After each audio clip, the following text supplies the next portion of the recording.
Everybody has a story to tell, and there was a time when we would share those stories around the kitchen table, laughing, telling jokes, talking about the events of the day. Heated debates, tragic loss, living life. The kitchen table is where we share our lives. So come, sit with me and my friends as conversation unfolds across the kitchen table. In this episode, I'd love to introduce you to my dear friend Brenda. I've known Brenda for over 10 years now. We first met whenever I played piano for one of her churches. She is such a kind, caring, and giving pastor. She has such a depth of knowledge and wisdom when it comes to community and to relationships. We've shared all kinds of deep and interesting talks over a campfire and even some kayaking adventure mishaps. But today we talk about everything from relationships to The Simpsons to the current state of the world. So I would like for you to just get to know Brenda a little bit better as we discuss all of these topics across the kitchen table. I don't know. What's on your mind? Where are you at in this world? I don't know. We talked over beers the other day, and I mean, there's a lot of directions you could go with it. We could talk about just transitions that I've had with like divorce and career and empty nest and all that kind of stuff. And you say empty nest or emptiness? Emptiness.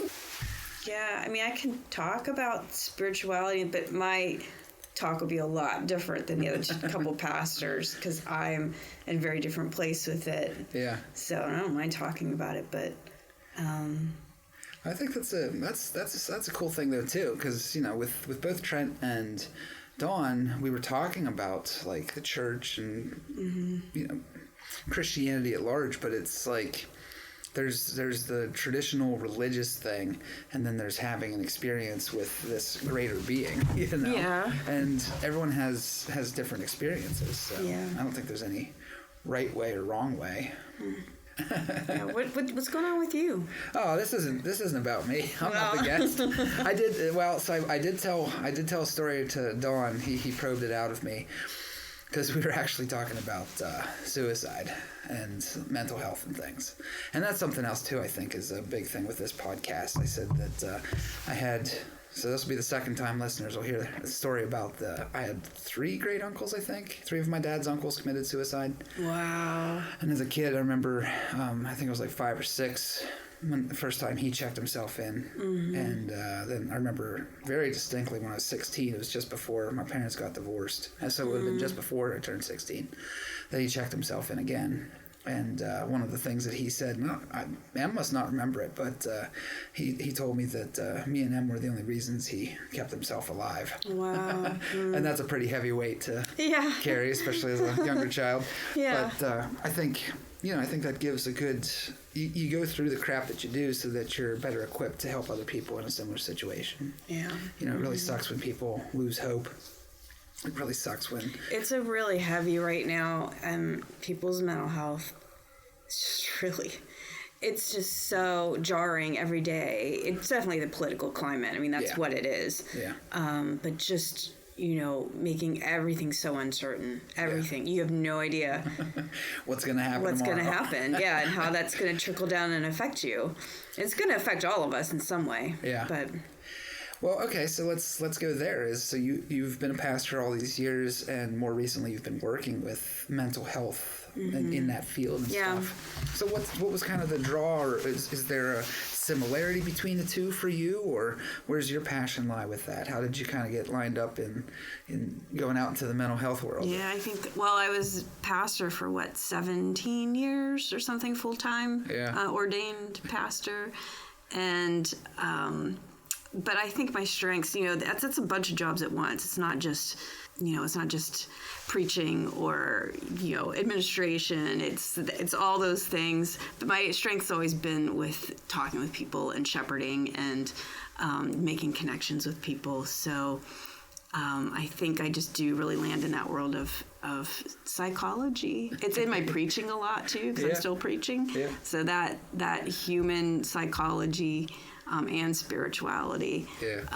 But my path went from couldn't be a full-time pastor anymore. My denomination has us travel and and I didn't want to outside of the Pittsburgh area, outside of my friends and family and so forth. So I made a huge job pivot, and I landed in the first group that would have me, which was, we'll just say it's a nonprofit that's helping underprivileged mothers who have lost their children in the court system. Well, there's a host of reasons why that happens, but mental health's a big part of it, and stable mental health. And so that was my first dive into just realizing how it only affects the person, but their families, their lives, and so forth, and how little treatment there can be, especially depending on your insurance and so many things.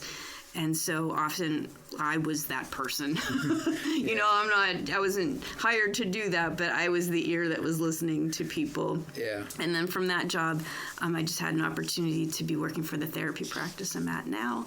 And I'm not a clinical therapist, but I play one on TV.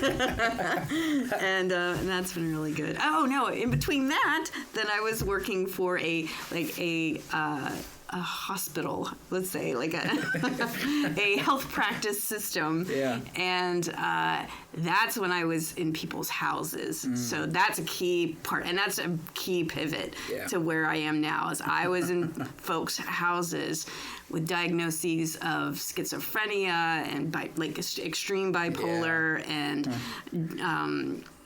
borderline and so forth. And so that was the hands-on in people's lives dealing with mental health. And I, if I'm talking too much, but that year, it was a pivotal year. It really was. Yeah. And to line it up with spirituality, I'm so grateful for that year. I can't. I am just so grateful. It was a hard year. I don't know how I could have kept going for, much longer, but it was so good because I was, again, in the midst of it. I wasn't at arm's length. I was in people's houses, in their, literally on their couch and in their business. And so it really was eye-opening. Yeah.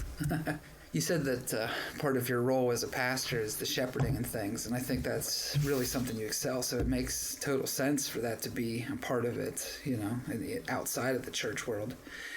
Is there stuff in your past that kind of, because I think you've always been a champion of the marginalized. I mean, we all should be. That's what Jesus was about, right? Yeah. But for some reason, it's lost in translation.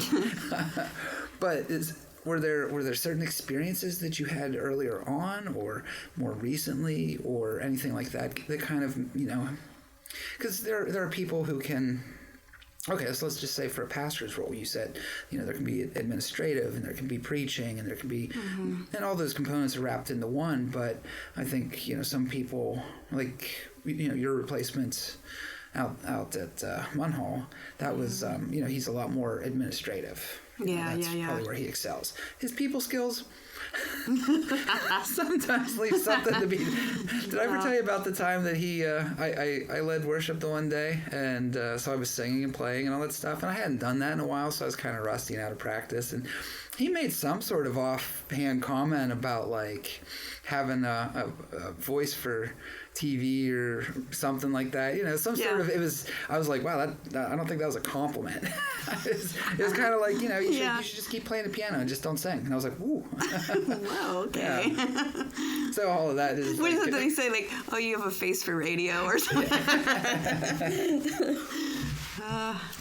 But I think, that's your strengths, your skills are in that. So yeah, I think I've never been a, sometimes I think social justice, and again, I confess, like, I've sometimes lived that ideal but still keeping folks at arm's length. I'm not a person to participate in a protest or storm a clinic or something like that.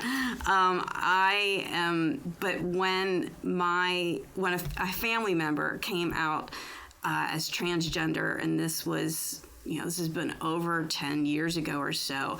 It really wasn't talked about in the culture at the time, but a lot of people in the family did not see that coming. And but when that family member came out as transgender, I had to really, really educate myself on what that was, because again, it wasn't even talked about as much. And then, my first reaction was just to be super supportive. But then there are concerns like health concerns, mental health concerns, and medical concerns. And I also got involved in PFLAG, which is family members and parents of people who are identify across the spectrum of LGBTQ, and that was eye-opening to me, because now I'm interacting with families, and my own family member becomes very personal, right? And so empathy that you might have had at a shallow level is now like, whoa, like I really get the struggles, the good and the bad that you're having over this. So that's really, and especially with our culture right now, and transgender people being such a target right now. It's heartbreaking. But that, I think that's when it became much more personal, I'll say, for me. I really like how you put that, the empathy being at a shallow level. Because you said that a few different times, and I think that's a big thing with empathy and with getting to know people, is you really have to get down to their level, or get into their situation, or really try to understand. And I can't speak for people who are on the front lines of this. It's an attack on or target of transgender people, which, by the way, make up 1% of the population. It's like they're the marginalized of the marginalized, but it's easy to pick on. But I have to say it has something to do with just not lacking that empathy, like, and also not educating yourself, or even if a transgender person or so forth, keeping them at that arm's length, and making your judgments instead of actually getting to know them and know who they are and what their story is. I feel like that's part of the epidemic right now. Do you think it can sometimes be difficult? Because, you could point to any sort of instance where there's two groups and one of them is kind of looked at differently. And we as Americans have a real good track record with, with pushing people out and not listening to their sides. But do you think that it can be tough for the dialogue to even start? Because so let's say I'm a person that has no connections at all with anybody in the LGBTQ community, and I meet somebody and I want to ask questions, but I don't know what questions to ask or how to ask them without being offensive, or even if the other person would be open to talking about it. Right. What I want to say about that. And some people aren't. They're not in a position or a place. But I would say be curious. And if you're going to ask your questions of a person, I can't speak for them, and every individual is different. They have different levels of comfortable with it. But ask it from a place of genuine curiosity. Not in a position to prove a point. But because that's usually what it is. Right. They want to. Some people want to start asking questions and try to walk somebody into a corner, and then prove them wrong on stuff. So let's say with your instance, what were the initial conversations like? Because I know, from my own perspective, that deeper level of empathy came from.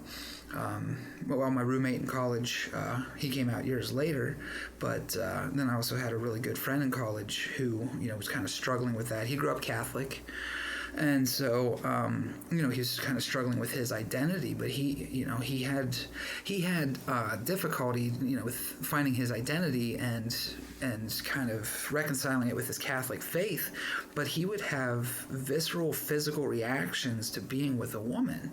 So then he's like, this, I can't go down this path because I get physically ill at the thought of it.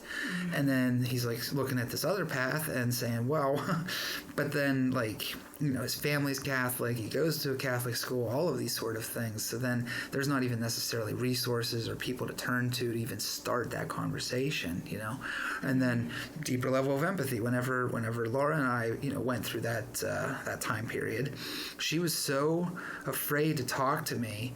And we actually talked about it a little bit on her when she was on the podcast, but she was so afraid to talk to me right off the bat. I thought she was mad at me for like months. I was like, what did I do wrong? Like, what did I do to piss you off? Because that's the vibe I'm getting.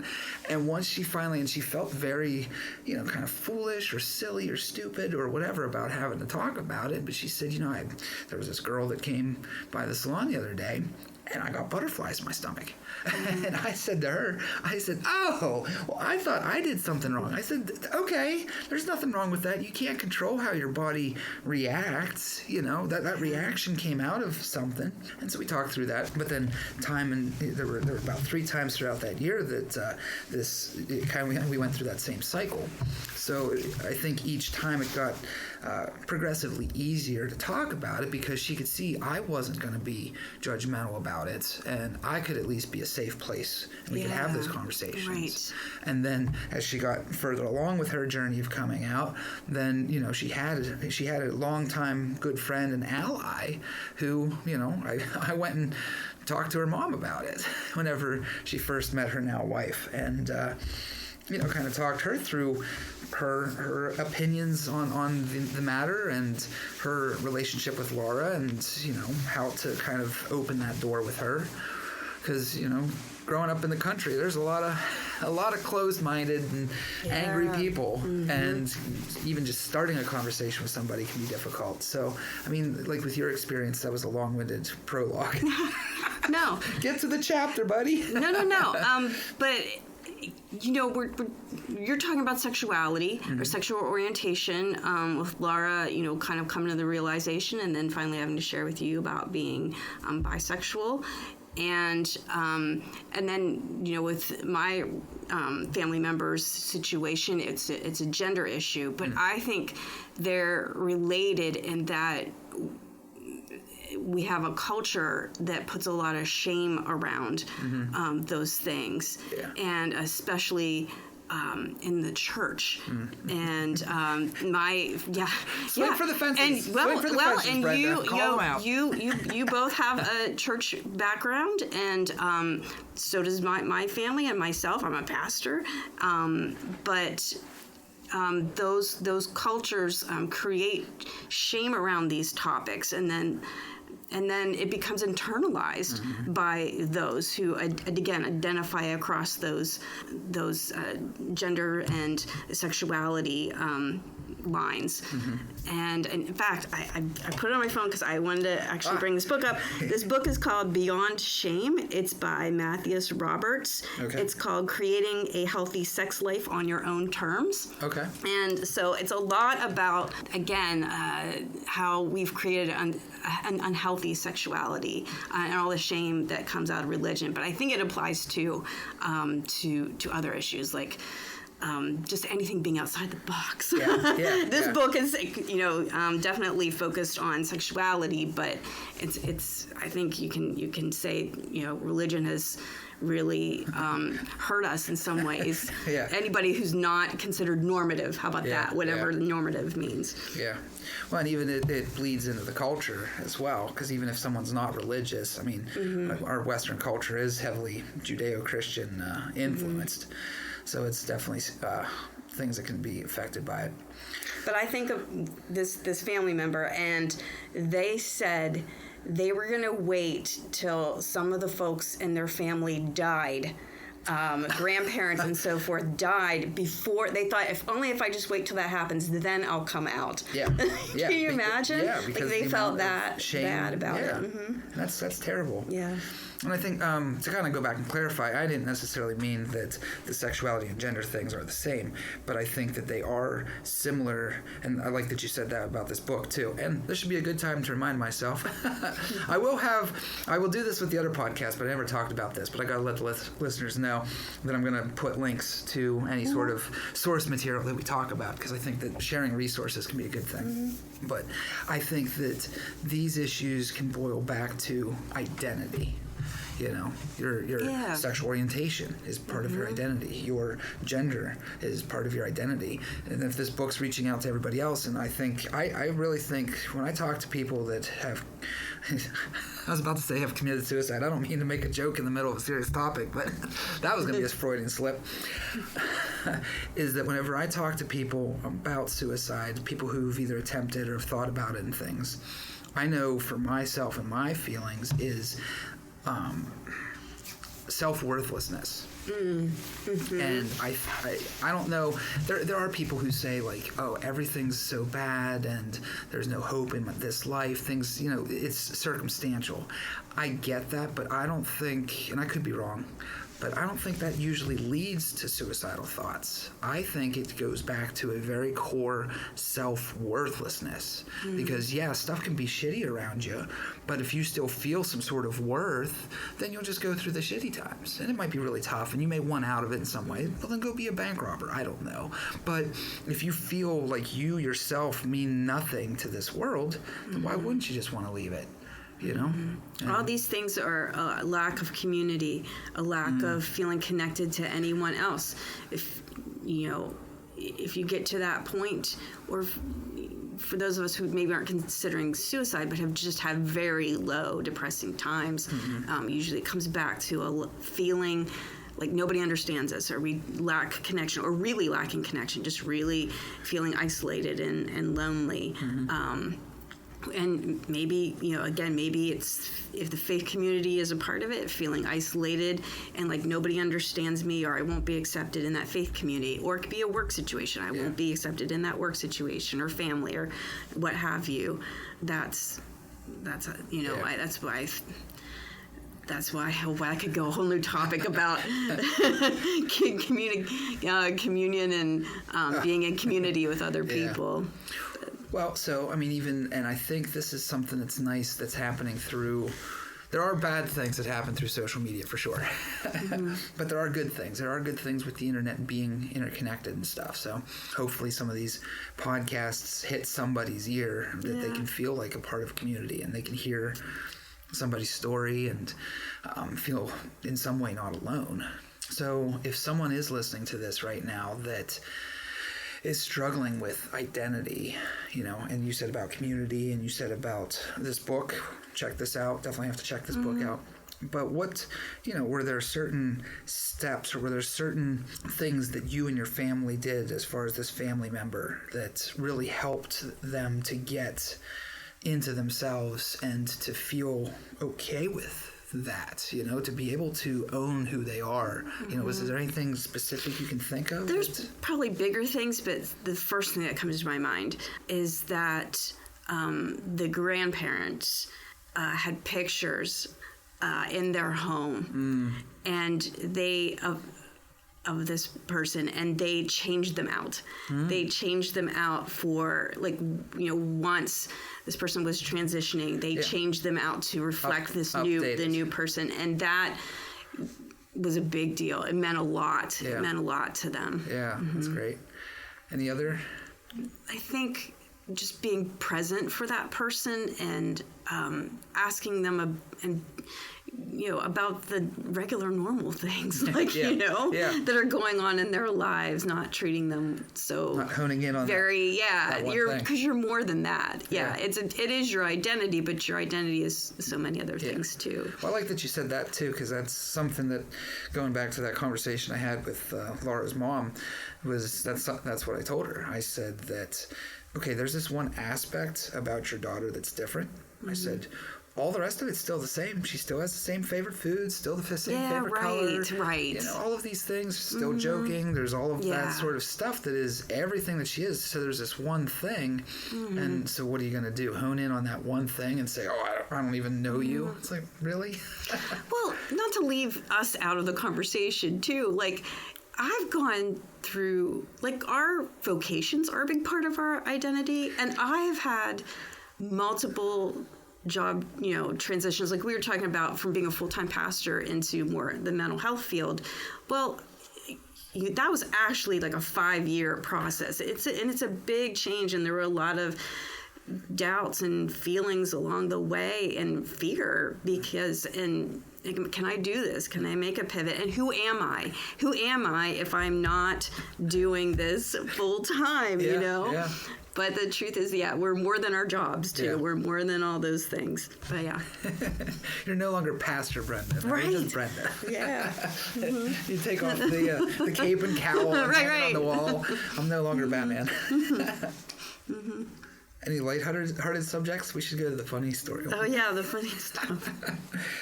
Yeah, I don't mean for everything to always be so heavy, but okay. I think there's a lot that we all need to, we need to talk about with each other. There was an instance with a mutual friend where so like an ignorance thing. I didn't understand the pronouns they and them, mm-hmm. and so I was trying to get the point across that I understand that people have different pronouns, but to get somebody, I said all of my life, I have thought of the pronouns they and them as a plural. Right. So in my mind, for someone to say they, and meaning a singular person, it's nothing against that person. It's just my mind goes to they, like multiple people or something like that. But I did look it up actually. In older English, it was a lot more common for they or them to be used as a stand-in for a general. It has definitely neutral. Been it's been a learning curve for me for it to finally roll off my tongue more because, mm-hmm. Now the transgender people are just much more present, or non-binary, we should say, folks are just more present now out there, and so it's been a learning curve. But the point is to try to educate yourself, to make a difference, to respect people if that's what they prefer. It just shows them dignity and respect. Yeah, I agree. There's a lack of dignity and respect, especially you said about today's political climate. We just can't. We can't dialogue. We can't talk to each other. We can't. Go through the difficult questions and. Mm-hmm. I don't know. I wonder if it's a fear-based thing or if it's because sometimes whenever someone challenges your conceptions, mm-hmm. It can rock you at the core. I mean, so you're saying about like changing jobs, and so your identity is being rocked at the core. I think the initial reaction for people is to kind of retreat into themselves and to hold on to the things that they have known for so long. Almost like a security blanket, because then all of a sudden if you take this piece away, then you're going to start taking this piece away, and they themselves then will be left with, well, who am I? Exactly. I used to be a bigot. I identified with that. I used to be racist. I identified with that. I used to be Republican. Oh, that's a bad inference. I'm not saying those. Okay, I'm not saying those three have to line up. It's just where my mind went. But, let's just even say the Republican thing. I grew up in a Republican area of Pennsylvania, and I grew up in a very Republican family, and they all voted very Republican. And my dad, he was a Navy veteran and a lot more on the conservative end of a lot of things. And as a kid growing up, I always thought that like Democrat was a bad word, Right. And you get entrenched into that. And then most people then do grow up and they kind of follow suit with what they grew up with. And it's what they know. And then to have those conceptions challenged and hopefully people grow. And I'm not saying you have to become a Democrat or Republican, switch sides or whatever, but to challenge your assumptions and then grow through those to see. Because here's the funny thing. As funny as my dad is, he's pretty sick of America. Yeah. He's actually a little disgraced as being a veteran. He said about where the country is and where it's going, all that kind of stuff. He's abandoned the Republican Party. He's close to just probably abandoning the State of the Union as it is. I forget when they started using this phrase to talk about the times that we're in. Like, we'll look back at some point and be like, these were the times, but that the word postmodern started to be used. And so who knows when postmodern began and when postmodern age is ending. Yeah. But it's a time of change and technology and things with our country, which, by the way, our country's not even 300 years old. So of course. Yeah. But I think with the fear of change makes people go to their home base, right? And people prefer black and white. And black and white to ambiguity or to nuance. And, you know, to revisit our talking about people on the spectrum of LGBTQ, which there is quite a spectrum even within that, people would rather have it stamped out than to deal with the idea that people can be very nuanced and very different. Put you in this box. Yes, we'd rather do that. Yeah. You fill out the census, you go to check the boxes, and you're like, I don't know. I don't think I fit in any of those boxes. Yeah, right.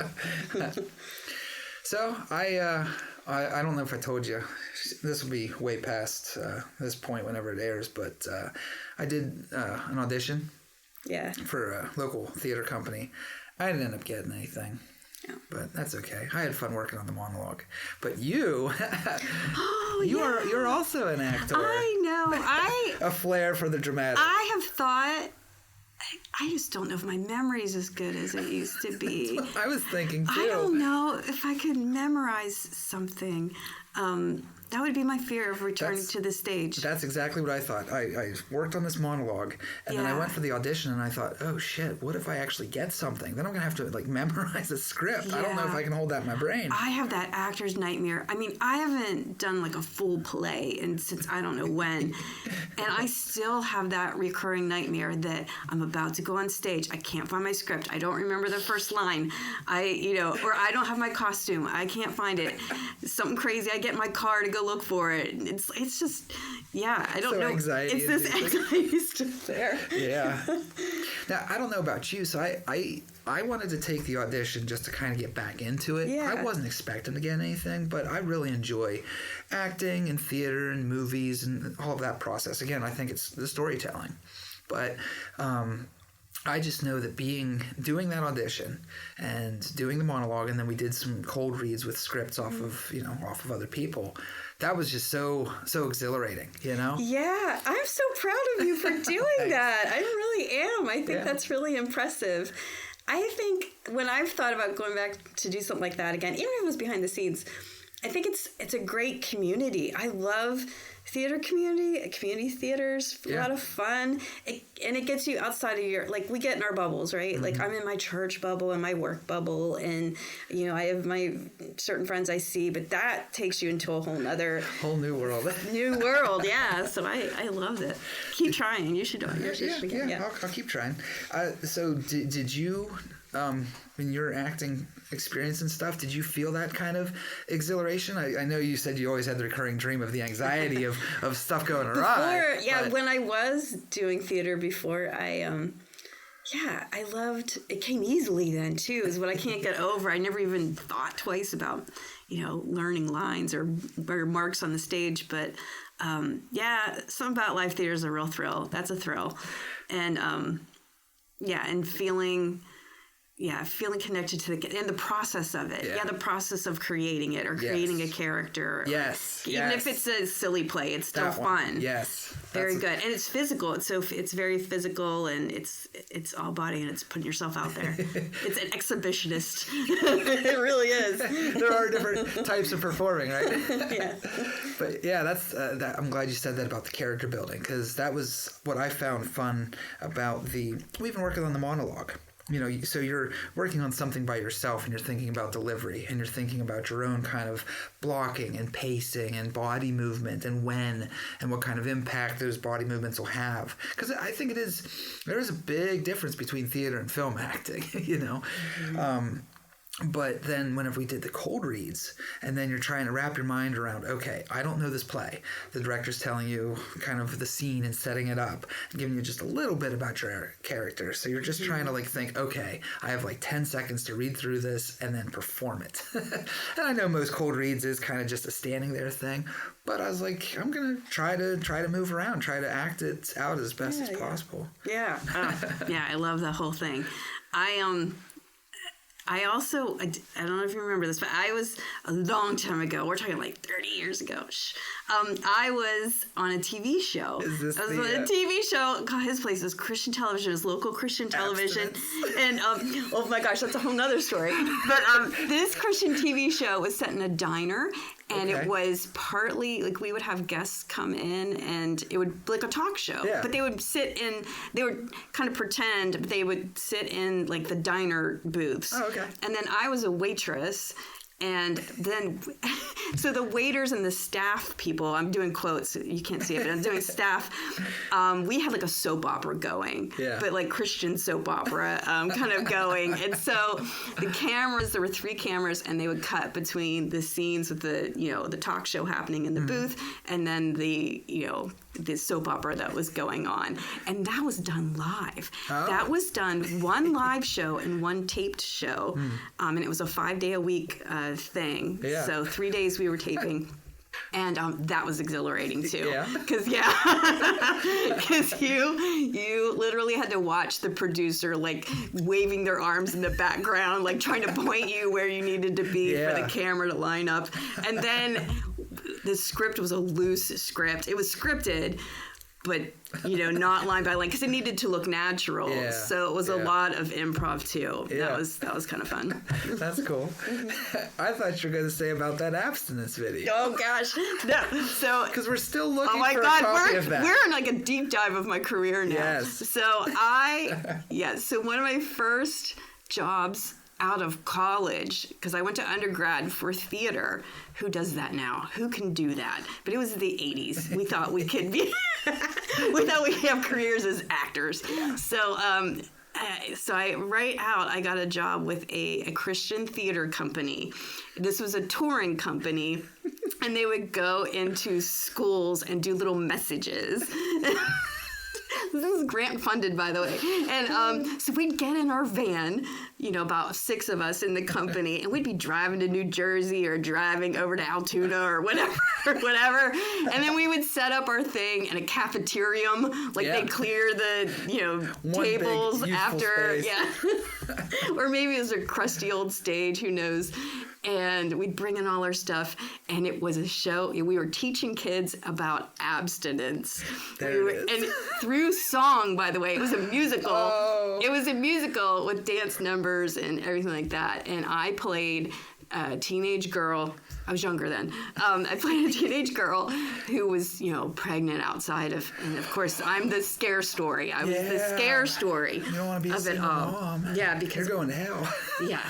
So I'm sorry that I was part of that pipeline of scaring kids about sex, because that goes back to the shame thing. Mm-hmm. It's like, yes, sex is really scary because it leads to, either disease or pregnancy or eternal damnation. Damnation, or your future spouse or whatever. They won't love you as much. They won't really love you as much. Yep. Yeah. Mm-hmm. Yeah. I still want to find this, though. There's got to be a copy out there somewhere. Put it in the show notes. I was wondering if there was. I did Godspell my senior year of high school, and that was exhilarating. Oh, yeah. And that was. I don't know if I've talked about this on a show yet, but it was really interesting playing that role, and it's similar to Heath Ledger and playing the Joker. Mm-hmm. Jack Nicholson actually had a talk with him before doing the role, and he said, "You just got to be careful. You might end up losing yourself." I think what's her name that played the Exorcist? Linda Blair. Linda Blair, yeah. She got pretty messed up by playing that role. And it's like, even if you're not a full-out method actor and you don't dive into the role, you're psychologically, even if you're just recreating it, you're going to a space. And so on the better side of things, because I'm not saying playing Jesus really messed me up, but it did really, I think it did kind of change me in my core and for the better. Yeah, well, you're trading your everyday identity, goes back to that, for a new identity. Yeah, a new empathy, a new way of seeing that person. And it was pretty cool for me too. I grew up Christian, I grew up in the church and all that kind of stuff. And I was having the talk with Dawn earlier because I asked him about his faith journeys, and he flipped the tables and asked me, and I said, I'm not talking that much on the show. But it was very impactful because there were other people in the drama club who were Christians as well. but it wasn't a Christian show. It wasn't a Christian. See, I think isn't that the issue sometimes? You called the diner thing a Christian drama. The abstinence people were a Christian whatever. So it like had to fit whatever mold they think that means. I mean, there was an instance when I was wanting to be in a band. I said, I never want to be in a Christian band. Never. I'll be a Christian in a band, sure. I don't want to be a Christian movie maker, but I might make stuff that has Christian themes or influences. I mean, it's the same thing with C.S. Lewis and Tolkien when they were writing their stuff. They didn't set out to make it a Christian that fit in some sort of box thing, but because it was part of their identity, it came out through it. All of that to say, back to the Godspell thing, was that we were a very tight cast, and it was the drama club was kind of that outcast group in Shanksville, that's the kids that don't fit in. And right. when you're in a class of 27 people, if you stick out, you stick out. Sore thumb. But we all found each other in the drama club, and friends, lifelong friends. I have lifelong friends that I still talk to through the drama club. And when we did our dress rehearsal, I don't remember exactly how the scene goes in the play, but we had, I offered up actual communion to everybody. Like we actually had communion as a group of people. Heresy. Here's some 18-year-old kid with big poofy hair saying, "Oh, I can give the sacraments." Well, I can. And I think it's during that scene too where Jesus is kind of saying his goodbyes to each person. So we each had a handshake or a movement that I did with each person, very personally developed. And I tell you what, like even now I'm getting goosebumps thinking about it because, in the play, Jesus is going off to be crucified. But me as a senior I'm going to be leaving you guys, And it was just such a, huge role. And then of course that last song. So we did ours. Well, I think that even now that you talking about and saying that it's giving you chills, like, there's something revealed in that action. You bring your faith to it, even if it's in a play. You bring your faith and perspective to it, and that's the opportunity for the Spirit to reveal something. Yeah. A lot of love. I think that's. So I have this whiteboard, and me and Tom, my old roommate, we used to come up with sayings and write them on there, and we called it Proverbs 47. Okay. Because there isn't a Proverbs 47, but it was just phrases that we'd say. And personal story of stupidity. I love Sam Adams Porch Rocker. Hey, Sam Adams, if you're doing sponsorship, I'll take a 6-pack. But apparently when I drink a lot of Porch Rocker, I get like feisty. Fired up. Now I'm not saying I knock down, drag out, fighting sort of thing, but I get fired up. That's probably what inspired the name. Well, so then he put on the board that there's kerosene in the Porch Rocker. Okay. But my phrase that I put up there, and it's the one. Yeah, it is still up there. Actually, Tom's is too. There's kerosene. My old eyes cannot read that from here. Well, the thing that I would say, and I would say it to all kinds of different people, because I've worked all these different jobs, and I've really just always wanted to help other people. I'll lend that ear, I'll go the extra mile, all that kind of stuff. Not because I feel that I have to, but because I want to. And I think that's true Christianity. It's not an obligation to live out by a list of rules, but it's like, I know that God loves me so much, who am I to not pass that along? And I know that the world's just full of shit, and there's so much difficulty around us. So my proverb is, if we're not here to help each other, then what the fuck's the point? I mean, because if you live your whole life thinking it's about you and what you're doing and all that kind of stuff, that's just, I don't know, that seems like such a lacking experience. Whereas if I'm here, how can I make your day better? How can I make your day better? And then you start looking for these things to you see other people's situations. You see about how to help them out. And then I'm not saying, again, that it's not a karmic thing that, well, if I help you out, I hope you help me out. But you do hope that happens, because if we all helped each other, everything would go a lot easier, I think. Yeah, well, your message is really timely because, again, going back to our current political climate right now, a lot of nonprofits and helping agencies could be on the block, for funding. And it is worrisome because that's our social safety net. Some of these organizations. So it really might be us. Like that really might be put to the test. Is like, well, we can't count on these, social safety nets. Like, it's going to have to be you and me and you and you and you to do this. Being shoulder to shoulder with people and picking each other up. Yeah. Oh, let's see. We got deep again. Let's go. All right. Okay. I'm just gonna randomly. You can edit this into this any way you want. You asked, "What's the funniest thing that's ever happened to you?" Yes. And I can't think of one thing. Yeah. But I will. Instead, I'm thinking of just a funny pattern that's in my family. Okay. I have two sons, older. They're adults now. And my ex-husband, I still consider family. But we used to watch The Simpsons when my kids were younger. Like, The Simpsons were like the TV show, just a big, big deal. And we still, to this day, and I'm telling you, those kids are in... Your kids. Yeah. Your kids will always be your They're kids. like 31 and 28. Oh, my God. But, like, there's certain phrases that we just say all the time from The Simpsons. It's just, like, part of our vocabulary. Yeah. There's a bunch of them, but just a few are...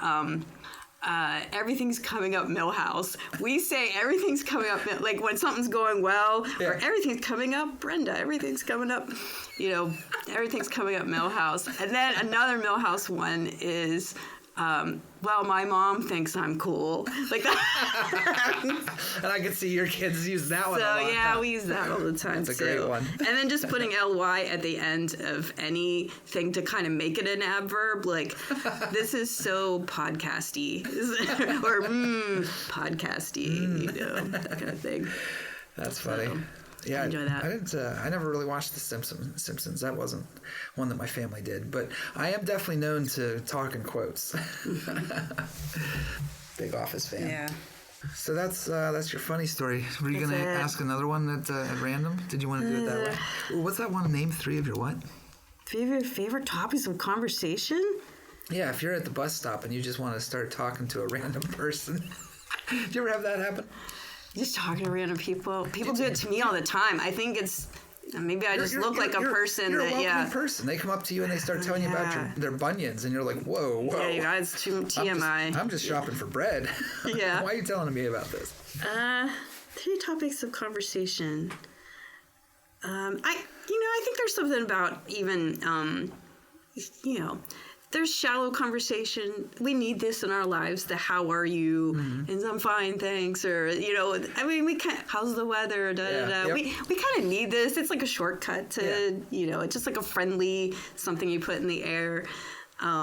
So, of course, we should always be looking for those deeper conversations and everything. But I think if I pick 3 shallow conversation starters, I like to know what people are reading. Because I'm a big reader, and I love to hear what you're reading, even if it's maybe a genre that I don't know. Yeah. Same with I want to hear what podcasts and movies. Okay. So anything with entertainment, I like to be. I'm curious about what that is. Yeah. I'm curious about people's jobs. I really love hearing about what people do. So what do you do, and what are you reading, watching, or listening to? And then if people have pets, they always have a story about their pets. And I don't have pets, so I'm always game for hearing about pet antics. So, okay. And pictures. You answered the question already of what your job is. So what movie or podcast are you currently listening or watching? A movie that I just recently watched. Oh my gosh, this is gonna get cut. But I just watched that movie with Demi Moore, which is called, what's that called? Oh, it's a newer one, and she plays an older actress or something, and she gets replaced by the younger actress. Yes, I'm blanking because I have to be talking, and so I'll start this over again in a minute. No, I think, maybe you were the one telling me about that. I know it stuck with me. Yeah. Substance. Okay, let me start over. So, you asked me what kind of movies I've been watching lately, and this is really bad to say, but I watched Demi Moore in The Substance. Okay. And I don't like horror movies. I don't.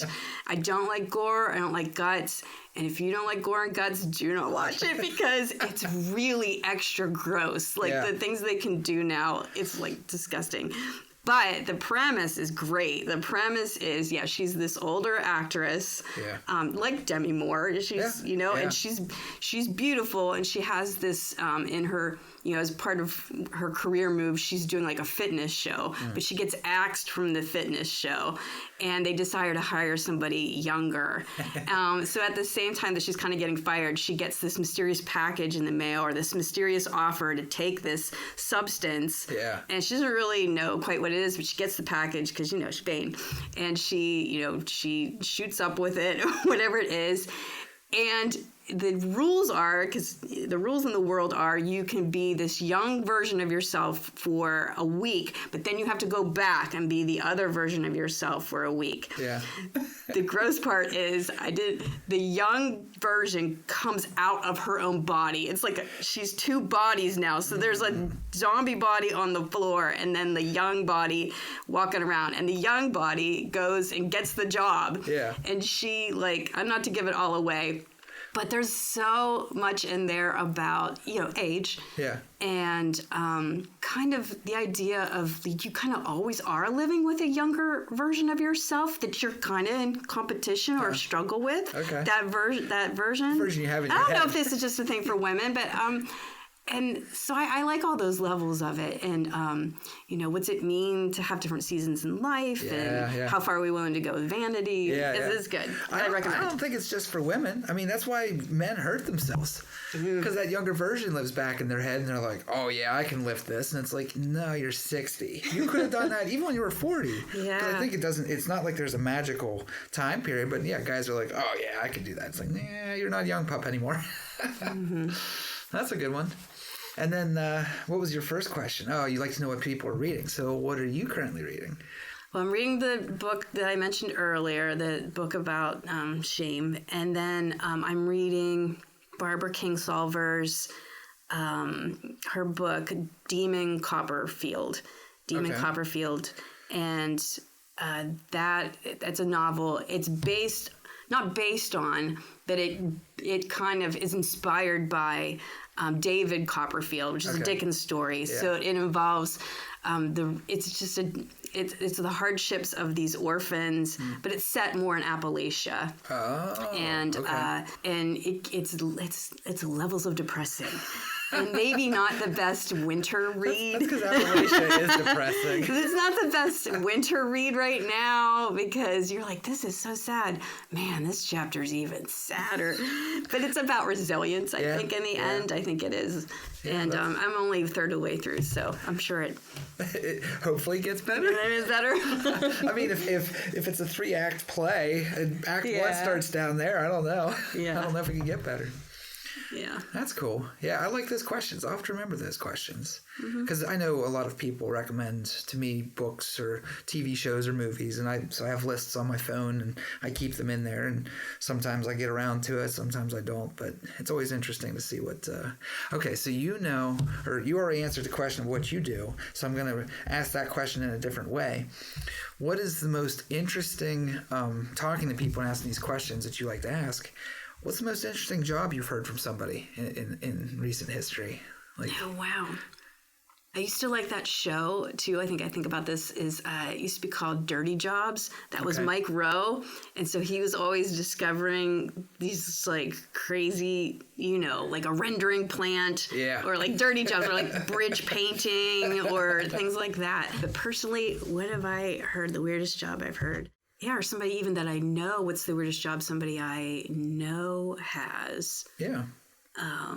Well, it was me there for a while, going into the houses of, people who have serious mental illnesses. I think it'd be cool to know somebody that is one of the pierogies in the pierogi race at PNC Park. Yeah. I don't know anybody, but I think that'd be cool. Maybe I should do that. Well, this is more about my career. So in my career too, you can be a pierogi. I played. There's a hamburger chain that has a girl as a mascot. Yeah. And I played such girl. Oh yeah. Yeah, it was the Wendy. I'll just say it. I was the Wendy in the. I like Wendy's. Yeah. Yeah, and I handed out little coupons. Oh, okay. I didn't know if it was maybe like a national advertising campaign. No, it's just like local at a park. So you talked about the two different things that you'd acted in. would those be your favorite role, or what do you think your favorite, what was your favorite role to act? Back when I was acting was my favorite role. Another tough question. But yeah, because I have to think back. I'm trying to think what shows I've been in. Wow, you're really catching me. I would not be good on live thing. It's tough, isn't it? Yeah, it is. What's it like for me to be thinking of questions while you're talking? I know. I'm supposed to be listening too. I have to Yeah. divide the brain. No, that's fine. Take your time to think about it. Yeah. I don't want to talk all the time in my podcast, but I could patter on for probably 2 hours. I mean, I'd have to go to the bathroom, I suppose, but no, maybe not. I could probably still patter on. Because, Walzak's a little bit older, and I was saying to him, I said, I think that older people tend to be better at telling their stories, or they're okay with telling their stories. And younger people either just don't know what their stories are, or maybe they don't have as long of an experience. I get that. But, when like you sit down with Grandma, and Grandma will just pull out all these stories from a hat of like when she was a kid and she did that, and when she was a teenager she did that. And although, except for my mom, I don't know, because I've asked her questions about my childhood. I've told her stuff about my childhood, and she goes, I don't remember that. I'm like, come on, Mom. I'm your child. You should remember some of these things. So then I would never admit that to my children. I would just be like, oh, yeah. I know great. that Mom's memory's going. Mine's going too. But I could pull out something from just, out of a hat. Was that when I was, my buddy Joey came up, and he was talking about getting custom made boots. And he said that he had to go somewhere to try to get, and I don't remember what this tool's called, but it's like the metal thing that they put your foot in, and then the sides and the front collapse, so it gives you a real accurate sizing of your foot. Old school shoe stores used to have them. Well, there was one in Johnstown called Yankee Shoes. So I said to Joey, I said, hey, when you were growing up, did you ever go to Yankee Shoes? He goes, oh, yeah. I said, yeah, he had one of those things. And he goes, yeah. And we're like, oh, yeah, he's like Ollivanders from Harry Potter. Like, he'd come up, he'd measure your foot, and he goes, oh, I have just the shoe for you. And then he'd disappear into the back and all of these boxes, and he'd pull something down. It's like the wand. Yeah. And, oh, the shoe chose you, Mr. Potter. And so I wish somebody would do that for me. That sounds awesome. He'd come out, and he put it on your foot, and he goes, all right, try that. How does that feel, He was the first one to give me arch supports. I have completely flat feet, real flat. And but what I said to Joey was, I said, and the other cool thing as a kid is you would go and get the shoes, and then you would get a little box of pretzel sticks, pretzel rods. Oh, yeah. And Joey's like, oh, I don't remember that. How did you remember that? And I said, I don't know. It's just clear as day. I remember that was like a big thing of getting those too. Oh, that's a good memory. I like that. And I like that was special. Yeah. Well, I think it was something me and Pap shared, because I'm pretty sure my Pap took me down there.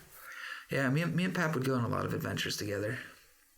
He liked peanuts. He would get a bag of shelled peanut, or not shelled, in the shell, and he would walk around the yard. There's actually videotape of me walking behind him, just prattling on, and he would shell some peanuts, and then he'd hand off the peanuts to me, and then I'd eat those. And so he never got peanuts for himself, because he's constantly just shelling them for me to eat. My mother is a great storyteller. Yeah. Yeah, she really, really is. She loves history. And so that's what she's usually telling stories about, is history of our hometown, Toronto, Ohio. Yeah. And family stories. She's the keeper of family stories. Actually, if you want to ask her what my favorite role is or something, you should interview her. She would know it. Maybe I should have her on the show. Well, so I'm planning on going home and getting my last surviving great uncle. So my Pap had, I don't know, 6, 7 siblings, and they're all dead except for Uncle Johnny. And so I'd like to go home and talk to Uncle Johnny and get some of these. Because I think, too, with some people, with all of these podcasts, I want people to just kind of feel free to tell their story. But when it comes to an older person, it's definitely like, I might just set this on record for 6 hours, because they have that much, to share. And it's great to have those. And you never know, too. My mom's always surprising me with new stories, family stories that come out. And yeah, it's rich. It's gold. You gotta get it when it's good. And if you don't have it, it disappears to history. You know? Right. It's even, so I'm working on writing this book and going back and trying to figure out family histories. Well, some of the people that you would ask the questions of are no longer there, and some things just end up getting forgotten. And it's like, nobody knows. Oh, well, it wasn't written down, and the historian's no longer there to, pass the stories on. Man, we need to have more. You say about community, we need to go back to like tribal days and have sit around a fire and tell a story. And the storyteller, yeah, he tells the same every time, so that the younger storytellers grow up and they know, well, this is how they told. And that's the how story. we'll know like these are the real stories and not AI, because we'll pass them down orally, from one generation to another. Yeah, I like it. Yeah. All right, I thought of my favorite. You asked me earlier what was my favorite role that I've ever done. Yeah. This is not my favorite role, but it's a role that I did that's funny. Okay. So I was also in a theater company through the Children's Museum of Pittsburgh. Oh, okay. And that was also touring around to schools, the same things, cafeterias and all that, kind of thing, and traveling around in a van with like 5 other people. And the shows too were like trying to teach kids something good, and so this was about the environment. Okay. And this would have been back in the 90s, early 90s, and so and then there was one about the body. So in the environment show, I was Flora Carbon. Get it?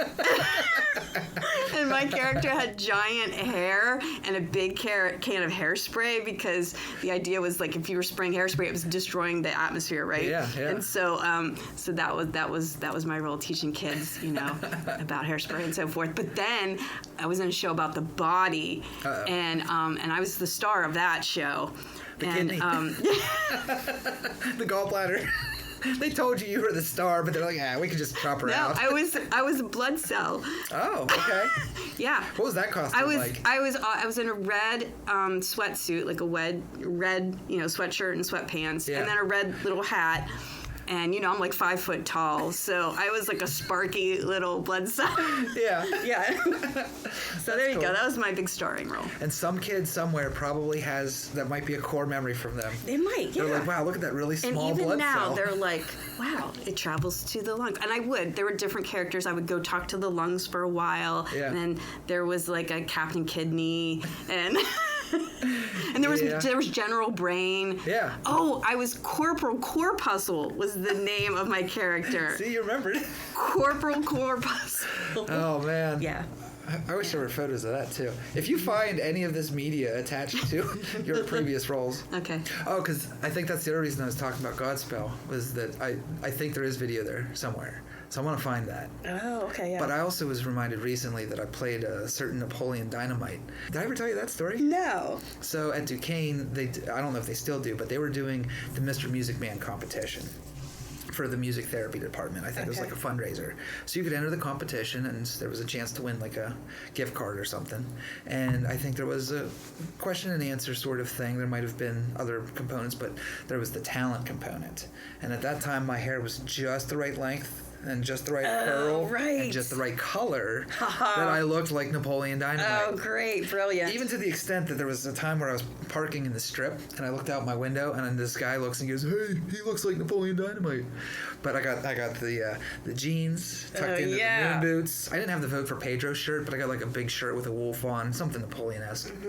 And the greatest part about it was that at that time, like that was 2004, I think, when that movie came out. So this was like fresh, and everyone knew it. And so I walk out on stage like Napoleon with my hands in my pockets, and then I stand to face everybody with that blank expression that he has, waiting for the music to start. And even once the music starts, it takes him a minute to dance.